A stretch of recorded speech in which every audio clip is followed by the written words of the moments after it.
Привет, rебята. G'day guys, how's it going? Welcome to another Soviet lens review. Today, I've got what might be my new favorite Soviet lens that we're going to be checking out. This is the Mir-10A. It's a 28mm f3.5. Let's find out why it's my favorite new Soviet lens.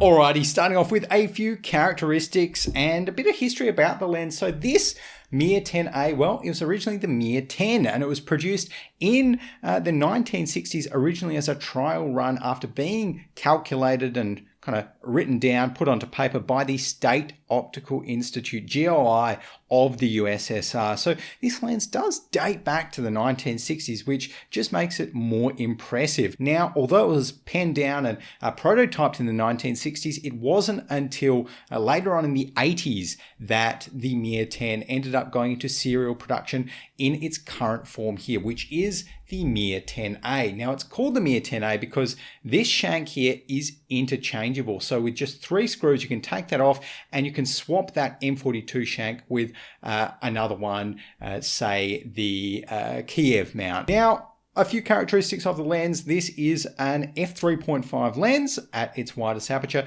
that goes all the way down to f22, unlike quite a few Soviet lenses actually, which is pretty interesting. Now this lens does have a minimum focusing distance of 0.2 meters, so you can get some almost macro shots with the Mir-10A, and that makes it pretty impressive and really versatile as well. When you are turning the focus ring, you're going to notice that it is extremely smooth and also extremely precise. That's because it is a 320-degree focus ring. So really one of the best, if not the best focus ring I have ever put my hands on. So smooth, and I think my copy, it feels like it was just straight from the factory, even though, it's obviously been used a little bit. The build quality, on the Mir-10A is simply outstanding. Even the aperture preset ring, which is another unique feature of the Mir-10A, it just works amazingly.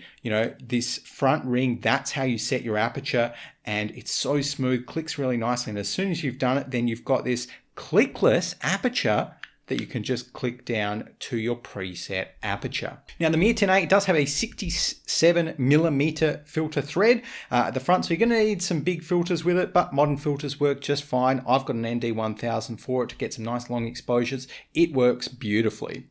That's basically all of the kind of physical characteristics, aside from the fact that it is 520 grams. You're going to need to keep that in mind. It is not a light lens. Again, this was built at KMZ, the Krasnogorsk plant, and like all other Soviet optical plants, they predominantly produced optics for the Soviet military. Retail optics was sort of their side hustle, to simplify it. And that's why you'll find so many Soviet lenses like the Mir-10A built just to such a high level of quality and endurance. This is a lens that 50 years from now, if you take good care of, you're still going to have. Another interesting feature of the Mir-10A is that it does have some focus shifts. So depending on what aperture you're at, infinity will not actually be infinity on the focus rings. You're always going to be able to achieve infinity with the correct adapter, but it's just something to keep in mind. You can't just, turn the focus ring to infinity and have it hit infinity 100% of the time perfectly. You're going to want to double check your focus. Now, the Mir-10A, it comes included, if you manage to get it as a full set, with the front filter ring, which is, or front cap, which is actually a threaded cap. A little bit annoying, you have to screw it in. It also comes with this beautiful leather case straight from the factory, which contains 3 filters. One is a UV filter and then 2 color filters. The UV filter, however, you're really going to want to pay attention to and maybe use a little bit, because it will actually create a lot more flares when you put it on. So it's almost like a flare filter.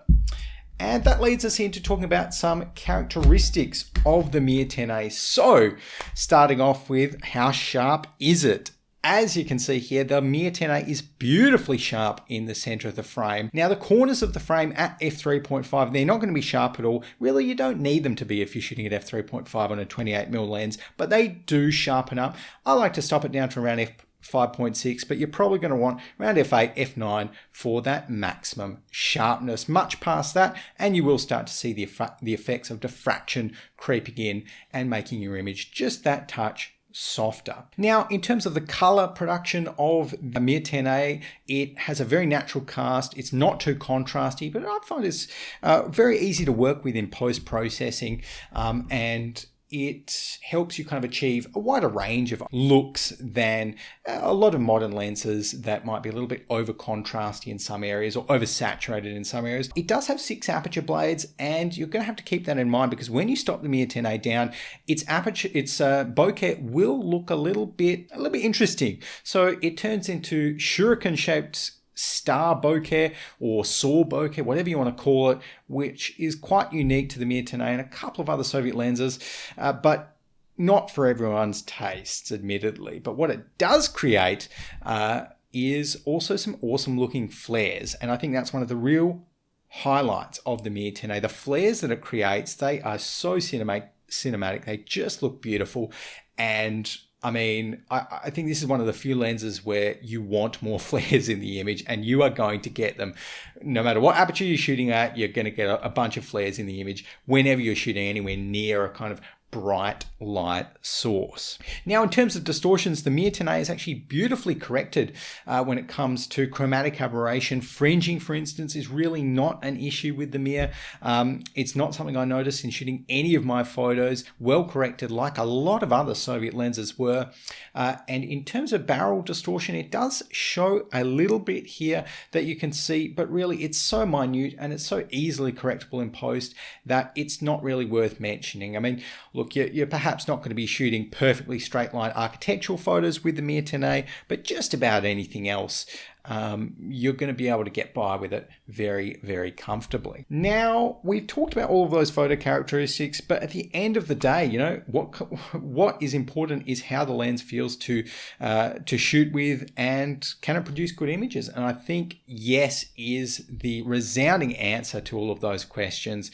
It is far and away my favorite Soviet lens that I've purchased in the last year, and it might become my favorite Soviet lens that I own, full stop. It is just so versatile. You can take it out any day and just shoot anything with it. You can get up close, you can shoot landscapes, you can shoot whatever you want to shoot with the Mir-10A, and with that super versatile 28mm focal length, it is going to work for you. But it is expensive. My copy cost me just about 500 US, but I definitely recommend anyone who is interested in a really cool Soviet 28mm, potentially even for cinematography as well, because a lot of these get rehoused to ARRI mount or PL mount for cinema cameras as well, and that's why the price is actually so high at the moment. Either way though, guys, this is a fantastic lens. I highly encourage you to check it out. For now though, that's been it for today. Thanks for watching another Soviet lens review, and I'll see you in the next one.